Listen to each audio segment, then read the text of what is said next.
Today I'm making a red, white, and blue trifle. First I'm going to make the pound cake, so in a bowl I'm going to add 1 box of pound cake mix. Next I'm following the directions on the back of the box, so I'm adding eggs, milk, and melted butter. Next mix that up until it's combined.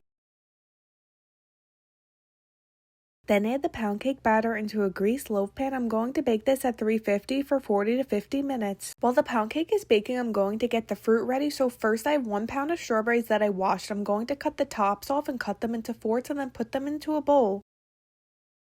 Next I'm going to add 1 pint of washed raspberries. Then add 3 tablespoons of sugar, mix it up, and then put this in the fridge for 1 hour. Next I'm making the pudding layer. I'm adding 1 family-sized box of instant vanilla pudding mix into a bowl. Then add 3 cups of milk.